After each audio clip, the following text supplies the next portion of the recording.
Hello, we are Memphis Community University and we are practicing another AP Calculus free response question. We are in the playlist AB multiple choice like FRQs. This is difficulty 2 out of 10. Let me quickly remind you that these free response questions were sort of miscellaneous free response questions that maybe appear as number 6 or number 5 on the AP exam, where you can't really categorize them as like a particle motion fric or a free response, a differential equation fric, things like that. So for example, in this fric, we just have a bunch of givens and we're just going to take some derivatives and take some integrals and just call it a day. So this free response question, you'll see things with like maybe tables and graphs and things combined, but we didn't want to categorize it as either a table free response question or a graph free response question, so that's why it is under the sort of mysterious heading of multiple choice like questions. So even if you're in BC and you're not in AB, this is probably pretty useful because you can see these questions throughout the multiple choice section on either the AB or the BC exam. But let's get started because it looks like we have a lot of givens to get through. So basically this free response question was based off a real free response question that was presented a few years ago, but I wrote this one myself just like normal. So let's get started.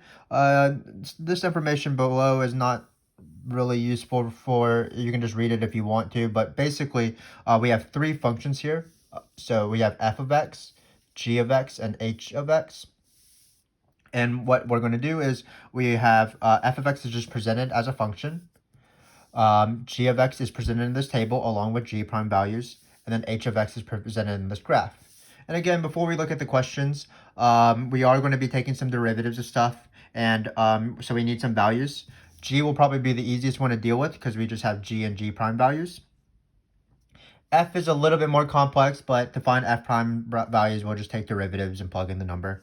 And just keep in mind that when we have an h of x graph, well, we might need to find h prime values and h values. It's not as easy as looking at this table. So to find h values, we're going to be finding the y values of this graph because this graph is of h. And then to find h prime values, we are going to do slope. So if you want actually a sort of a video on these sort of questions where it relates to derivatives, we do have a video on our channel, which is, I believe, called Differentiation Rules, where one of my former students goes through some of these sort of questions where she finds derivatives using a table and she finds derivatives using a graph. So check that out if you want to. But for now, let's do this question.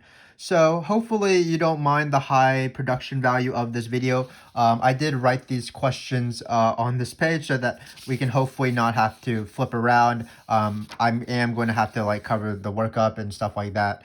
But that's what you get when you deal with such high technological advances. But here, let's do this first question before I start rambling on. So again, we're just going to be taking some derivatives, maybe an integral or two.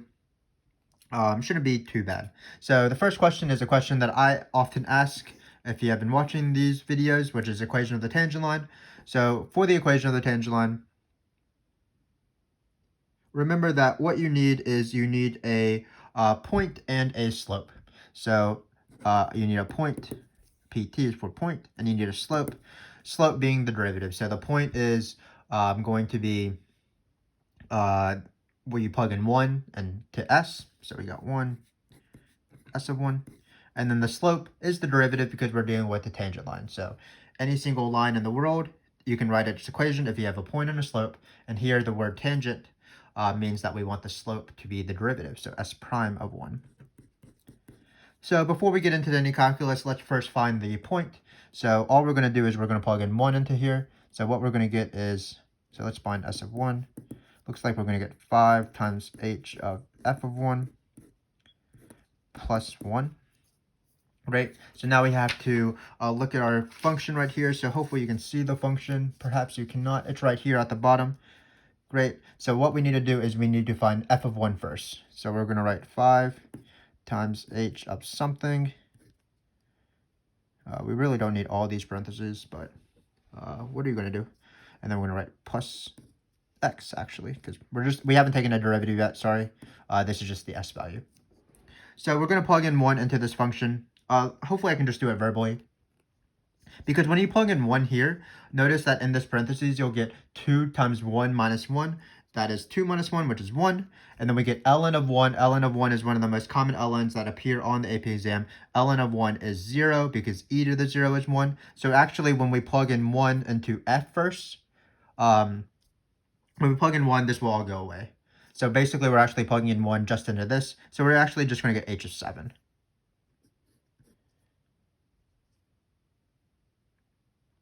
Oh, I don't know what I'm doing. I was doing it right. I plugged in 1 into x. So at the end of this will be plus 1, plus 1. You can write x there, but eventually you're going to replace it by the 1. Sorry, had a little bit of a brain fart. So let's keep going before I have another one. So again, all we're doing is we're plugging in 1. I'm making it much more complex than it needs to be. When we plug in 1, keep in mind that this is not a product of functions. This is composition of functions. So we plug in 1 into f. Whatever we get, which is 7, we're going to plug in that into h. And then we are going to plug in 1 into this x as well. So that's why this became plus 1. And then we're going to find this guy right here. So it looks like we need to find h of 7, which is the y value on this graph at 7. But notice that it's just 0 because it crosses at this axis. So we're going to get, in the end, 5 times 0 plus 1, which is equal to 1. So it looks like our point is not super exciting. It's just the point 1 comma 1, but I don't mind too much. I don't need that much more excitement in my life. But what will provide excitement will be the derivative, because derivatives are exciting, of course. So let's find the derivative here. So here, I'm going to take the derivative of this function right here. And because it is composition of function and not the product of functions, this is going to be our favorite rule, the chain rule. So first off, there's a 5 just sticking that out there in the right there. So what you do with this 5 is you're just going to rewrite it, because it's the constant rule. The derivative of a constant times a function is that constant times the derivative of that function. And then we employ chain rule. So this is going to be h prime of f of x times f prime of x. Again, that is the chain rule. And then we're going to plug in 1 here. We're going to not forget our plus 1 here. So the derivative of x is plus 1. So now we can plug in s of 1. So we get s prime of 1 equals 5 times h prime of f of 1 times f prime of 1. So let's do this slowly. We have already found what f of 1 is. We plugged in f of 1 into this formula right here. Remember that ln of 1 was 0. We got 5 times 1 cubed, which is 5, plus 2, which is 7. So the first thing is we have 5 times h prime of 7. And then we're going to need to find f prime of 1, and then we are going to add 1 at the very end. So let me list out what f of x is so we don't have to keep looking at that guy, because I don't want to keep flipping. So f of x, remember, was 3 times ln of 2x minus 1 plus 5x cubed. So hopefully I can write this out slowly, plus 2. So this is what f of x is. Let me draw a little dividing line so we don't get confused. So now we need to find f prime of 1. So what I need to do is I'm going to take the derivative of f prime of x. Allow me to do that. So again, this is the constant rule. So we have 3 in the front because it's just a number times a function. And now we have to take the derivative of ln of 2x minus 1. Well, the derivative of ln of x is 1 over x. So in this case, it'll be 1 over 2x minus 1. But of course, we do need to remember the chain rule. The derivative of the inside function is not 1, it is 2. So we do need to multiply this by 2. I'm just going to write it on the top there. So this 2 in the numerator is because of the chain rule, because it's the derivative of 2x minus 1. Never forget the chain rule, of course. And then finally, what's the derivative of 5x cubed? That's going to be using the power rule, bring down the 3, multiply that by 5. That's going to be 15x squared. So this looks like it's f prime of x. Let's make another dividing line because I'm super unorganized. And now let's plug in 1 here. So when you plug in 1, what we're going to get is we're going to get 3 times 2. It looks like we're not going to have a denominator anymore, which is nice, because when you plug in 1 here, you'll get 2 minus 1, which is 1. And then we're going to add 15 times 1 squared, which of course, again, is 1. So it looks like we're going to get 15 plus 6, which I believe is 21. Whew. I'm dreading the next step, but I think we can do it. So all we need to do is find h prime of 7. So h prime of 7 is obviously not going to do with an f and f prime. We're going to have to go to the graph. So we do a little switcheroo. And now we need to find h prime of 7. So again, on this graph h, y values are going to be h values. So that's why h of 7 was 0. And then h prime values are going to be the slope, because the slope is the derivative. And these are this graph consists of line segments. So I need to find the slope basically at this point.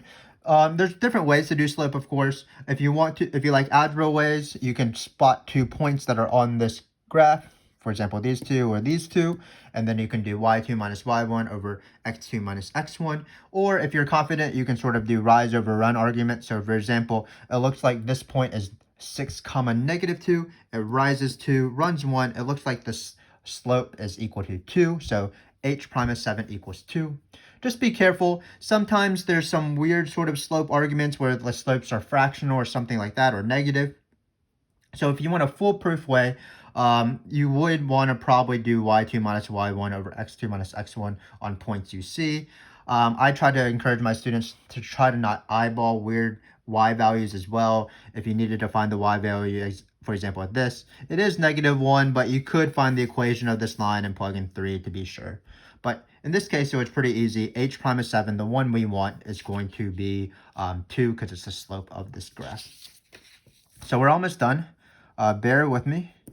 So it looks like the slope s prime of 1 is going to be a massive number, but it's not going to be too bad even if we don't have a calculator, because 5 times 2 is 10. Anything times 10 is you just add a 0. So it looks like we're going to get 210 plus 1, which is 211. And now we are ready for the equation of the line, because we have the slope right here and we have the point right here. Let me show you where all my work is going, because I do not write organized. So I'm going to write the equation of the line in the only empty space I have left, which is this. So what it's going to be, it's going to be y minus the y coordinate. So it's technically this one because it's the y coordinate, equals the slope, which was 211, times x minus 1. And that is the equation of the line. Again, not too bad. Just we had to go slowly. We had to do chain rule. For f prime, and also for the derivative of s, and then to find h prime values, we use slope. Let's do my second favorite rule beyond the chain rule, which is going to be the quotient rule, which is required for this derivative, of course, because it's a quotient where both of them have x's, and we want to find its derivative. So let's take the quotient rule. Again, I would encourage you watching that video, which I believe is called Differentiation Rules. One quick calculus lesson, one girls teach calculus video, where in both of those videos you practice this sort of thing. It's not too bad though, because it is still on the derivative side of calculus and not the integral side of calculus. So let's get going. So what it is, it's low d high, so it's low, meaning keep the denominator the same, times the derivative of high, the derivative of the numerator. Keep in mind that the derivative of the numerator will require chain rule, because we have an inside function of 3x. So it's going to be g prime of 3x times 3x times 3 because of the chain rule. So that's the first part of the quotient rule, low d high. Now we're going to do minus high. So high will be, I believe, just g3 of x, because you just rewrite it. Then d low is pretty easy as well. It's just h prime of x, because the derivative of h is h prime. And then just don't forget low low. So now we're going to have to plug in 3, and hopefully we can find the answers. So let's do r prime of 3. Let me just replace all of these x's with 3 for you. So you get h of 3. Notice that when we plug in 3 here, you'll get 3 times 3, which is 9. There's still this times 3 because of the chain rule. We'll have g of 9 because it's 3 times 3. We'll have h prime of 3. And then finally, we will square h of 3 on the bottom, which I don't think actually matters in this case, but that is still part of the quotient rule. So let's start plugging in as many values as we can see. Let's do the easy one first. So g is, remember, the easier function because you're just reading this table. So we need to find g of 9 and g prime of 9. So g prime of 9 is 6 and g of 9 is 4. So we can replace that. So it's going to be times 6 here still times 3 because of the chain rule, minus g of 9, which is 4. Then we need h prime of 3, and we need h of 3 for these two spots. So again, we're going to be using this graph. Remember that h of 3 is going to be the y value here, so we need to find the y value. Again, if you're unconfident with rise over run arguments, you can find the equation of this line and plug in 3. And then this h prime of 3, sorry about this, but h prime of 3 will be the slope. So let's do that actually, because it's not too much work. So the points I see on this graph is I see 2, 0 and 0, 2. So let's find those. So if you have 2, 0 and 0, 2, basically I'm writing the equation of this line because the equation of the line will allow me to find the y value. It is -1, but it could be harder than this example, so I'm going to go through this process. And then it will also allow me to find h prime of 3 because that'll be the slope. So basically we need the equation of the line through these 2 points, so it's pretty easy. It's going to be y2 minus y1 over x2 minus x1, which is equal to -1 because it's -2 over 2. That's going to be the slope of this single line segment of h prime. And then we're going to write the equation of the line, so we're going to get y. We're going to do point slope form like normal, so we're going to do y minus this y coordinate equals negative times x minus 2. And this is the equation of this line right here. And why am I doing this? It allows me to verify exactly what is h of 3. So when I plug this in, because h of x is this line on this segment. So when I plug in h of 3, it looks like I get -1 as we can eyeball, but hopefully you can see that. And then h prime of 3 is the slope of this line, which is also -1. Not the best question I've ever written, but hopefully you can tell that there's 2 -1s. This is because it's a y value, so I plugged in 3 here, got 3 minus 2, which is -1. H prime of 3 is the slope of this guy right here, which is this -1. So this -1 gave me, was because I plugged in 3. This -1 was because it was the slope. So all that is to say is that h of 3 and h prime of 3 were both -1. So we're going to replace that with that. This one is slope. This one was the y value. They happen to be the same number. Sometimes that happens. And then when you divide by low, we're actually going to get just dividing by 1. So the denominator won't matter. -1 squared will be 1. Divided by 1 doesn't affect anything. So let's finish this out. 6 times 3 is 18 with a negative in front. Minus 4 times -1 is plus 4. So it looks like this one will be -14. So this was just a basic quotient rule where, again, we found g values and g prime values using this table. We found h and h prime using this graph, h values, y values, h prime values, slope. And when we took the derivative with quotient rule, it did require quotient rule. Don't confuse this with L'Hopital's rule, which is only for limits. So when we took this derivative, it did require chain rule because it has a 3x here. Let's move on though. I have another sheet of paper. 2 more questions. Let's go to the integral side of calculus. So we are trying to evaluate this integral, the integral of whatever it says, 2 times g prime of 3 of x minus 4h of x. So just keep in mind that because g and h are presented in different ways, g is presented in this table, h is presented in this graph, it makes sense in my mind that this integral will probably need to split up because we're going to do the integral of g prime differently than how we're going to do the integral of h. So what I'm going to do is I'm going to split this up, and when I split this up, I can take out my constants out of it in one single swoop, I guess, because you're allowed to take out constants out of integrals. So I'm going to rewrite this as 2 times the integral of 0, 3 g prime of 3x dx. So that's the first integral. I took out my 2.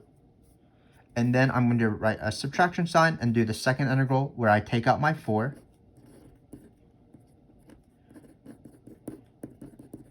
And so when I do both of these integrals, I can do them in 2 different ways, and then I can just find the answers. So let's do this one first. This one is technically a u sub because there's an inside function. There is something what I call skipping the u sub. Like, for example, I just know this antiderivative. The antiderivative of g prime is g of x. So it will be g of 3x. and then you need to multiply by 1/3 because the derivative of the inside function will be 3, and you multiply by the reciprocal. But in this case, what I want to do is I just want to do a u sub for you, and then just to present it for you so that you can do it in more complicated questions. So here I'm going to do a u sub actually. So the u is going to be the inside function 3x. The du is going to be 3 times dx. This makes my integral going to be 2 times the integral of g prime of u, because I replaced the 3x with u. I'm trying to change all my dx's to u's in this question. So when I have a dx here, I need to substitute in something for this. So I'm going to isolate dx to be du over 3. This is where the 1/3 comes from that I alluded to before. So it's going to be times du over 3, but I'm allowed to take out constants, so I just do that in one step as well. So this is my integral of changing x's to u's. It's not 3u, I'm sorry about that. It's just u. I got too excited there. So let me just pretend that I didn't make a mistake here and just change this to an entire u. And why is this true? Well, again, 3x becomes u, dx becomes du over 3, so it's 2/3. So not my best u in the world, but the most important thing is to remember is you have to change the upper limit and the lower limit if you want to continue using u's, because these are x values, and we want u values on this integral instead because we have du. So what you do is, it's not too bad. You just plug in these u values into what your u is, and that'll be the new values that you want. So when x is equal to 3, the top number, it looks like u is equal to 9. When x is equal to 0, well, when we plug in 0 here, 3 times 0 is 0, so that one doesn't change. So we get 0 to 9. And then we just are ready to take the integral. Once you have changed in all the x's to u's, including the upper limit and the lower limit, if you do it correctly, not like I did, like where the parentheses will be just u, then you are ready to take the antiderivative, and you can forget about x's from the rest of the question because everything is in terms of u's now. So when we take this integral, it'll be 2/3. The integral of g prime is just g, so it'll be g of u, and we're going to plug in 9 and 0. This vertical bar just meaning I'm going to plug in the top number, subtract and plug in the bottom number. This is the fundamental theorem of calculus. So just be careful. I'm going to write 2/3 g of 9 minus g of 0. And that's going to be, using this table, g of 9 is 4, minus 0 is g of 0, which is 2. So it's going to be 4 minus 2, which is 2. So we end up with 4/3. Because g of 9 is 4 minus g of 0, which is 2. 4 minus 2 is 2. 2 times 2 is 4. So we're going to be left with 4/3 again. So that's this first half of the integral. Again, you could have probably skipped straight to the antiderivative. I will say it verbally right now. It is 2/3 g of 3x times dx. And because you wouldn't have skipped to u's and stuff like that, you would plug in 3 and 0. And you would ultimately get the same thing. 2/3 times g of 9 minus g of 0. But that's only this first integral right here. We do have to do the second integral. Try to think in your mind, how would you do the integral of h of x if presented with this graph? Well, the integral of h of x is going to be the area under the graph. So just keep in mind that we're not going to do the entire area under the graph. We are just finding the area from 0 to 3. Because the top number is bigger, we don't have to do any weird negating the integral thing, or negating the integral step. So basically, we just need to find the area between 0 and 3 of this graph, which is from here to here. When you find the area, you're always finding the area between the function and the x-axis. So we can probably write on here now because we won't need this graph too often. So it's going to be this triangle right here, and then this triangle right here, from the area from 0 to 3. Keep in mind, though, that for this question, just like in normal, if you're above the axis, you are positive area. If you're below the axis, you count as negative area. So let's find this triangle. This one is not too bad. It's base 2, height 2, so it's going to be 2 times 2 divided by 2. That's just going to be 2. And then this one looks like it's base 1, height 1. So it's going to be 1 times 1 divided by 2. So that'll be 1/2. So the total area will be 2 minus 1/2, because the minus is because this triangle is negative.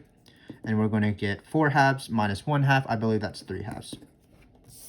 So, so this part of the integral, just this part, is going to be 4 times the area.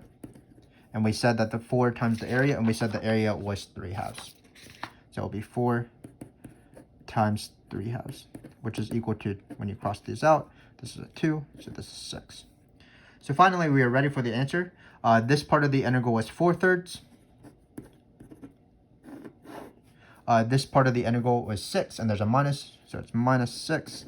And then let's simplify this just to look professional, even though this video was entirely not professional. So let's take this integral, evaluate this last fraction-y thing. So 6 is 18/3, 4 minus 18 is negative 14/3, and we are done. So a pretty hard question in my opinion. It was quite involved. We did have to split up this integral at the very end, beginning. We had to u sub this or just find the antiderivative, and then we used the table and the fundamental theorem of calculus to evaluate g of 9 and g of 0. And then furthermore, for this integral, because we were presented with this graph, we found the area where negative area is negative, or area under the curve is negative. So that's that one. Let's do this last question right here, and then we are done with this free response question. So it says, is there a number c in the closed interval 3 to 9 such that g prime of c equals 1/3? Well, hopefully you know this by now. This does occur quite frequently when on free response questions that are tables. We do have an entire series on that on our channel. Hopefully by the time you watch this video, it is similar to this one where it's called table free response questions as we practice them. Table free response questions, and they go from difficulty 1 through 10, and I created them. And there's usually one of these questions, which is IVT, MVT.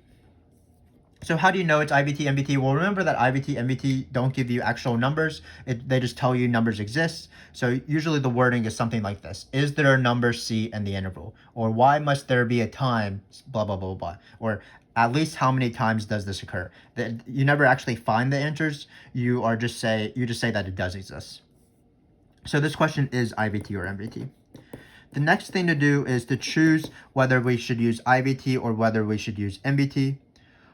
So actually there's two choices. We could do IVT on the function g prime, or we could do regular MVT. But for now, notice the number is 1/3, and the x values are 3 and 9. 1/3 is not in between 5 and 6. The y value that we desire, 1/3, is not in between 5 and 6. So this is not going to be IVT. This has to be MVT. If you need a video on IVT and MVT, we have that on our channel, of course. So let's do MVT. MVT, I like to remember the phrase as calculus slope equals algebra slope. So I'm just going to start the question answer. So because g is differentiable, they like this sort of justification. But more important than justification is writing by MVT, since, and then here's where I do calculus slope equals algebra slope. So basically I just say 1/3, and I'm just hoping and praying that when I do algebra slope on this interval, it's going to be 1/3. So I'm going to do algebra slope g of 9 minus g of 3 .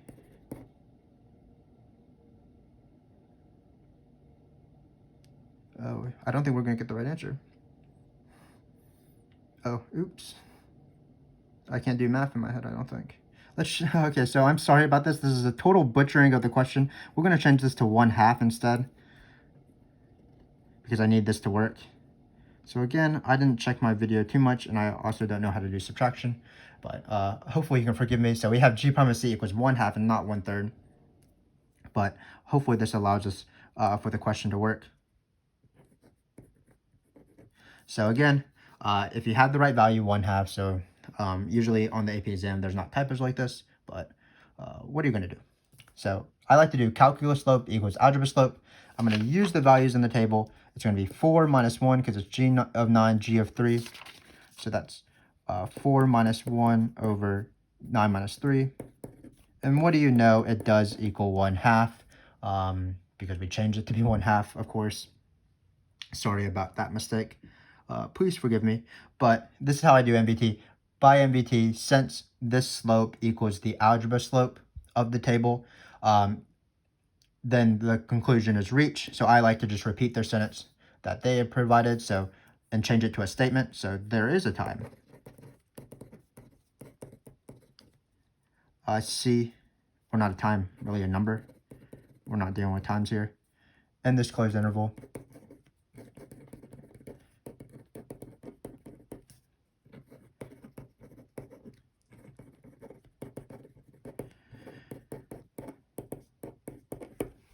And we are done. This is MVT.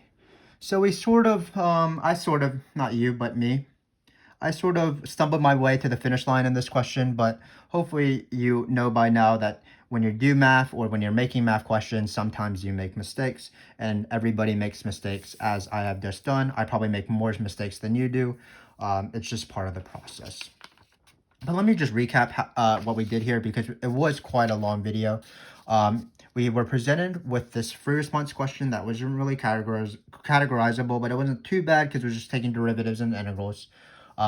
We had 3 different functions that was presented in different ways.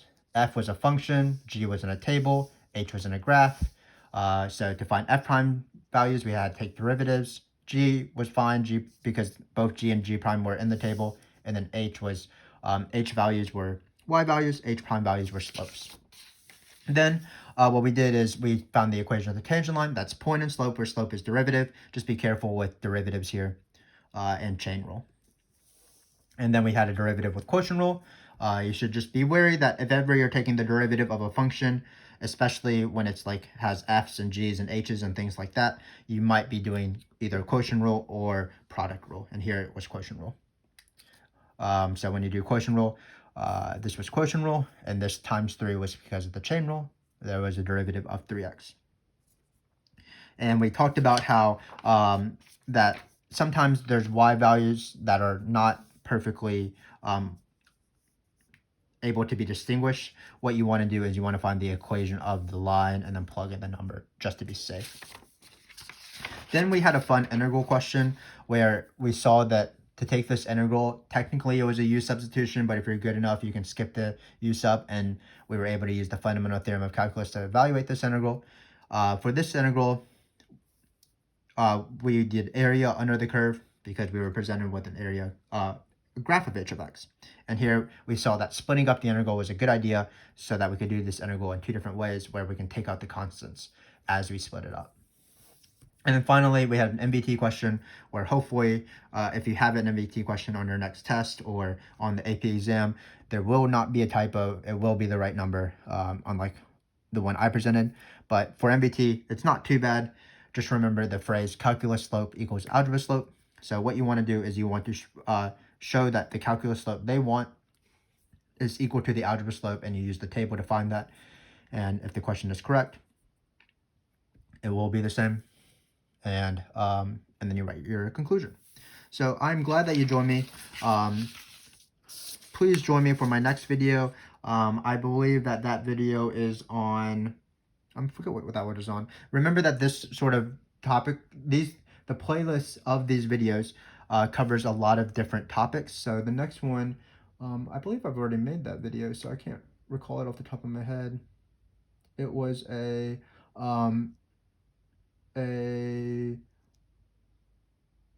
was a very shapes of curves question, so it involves like stuff like concave up or down, local min or max. The one after that, difficulty number 4, included a piecewise function. So again, if you are able to forgive all the mistakes I make throughout the questions, I would encourage you to watch the videos difficulty 1 all the way up to difficulty 10, so that you will be able to get a nice review of several different topics that are covered on the AP exam. I definitely appreciate your watching my videos and all of our videos on calculus on this channel. We really do appreciate it. Until next time, farewell, friends.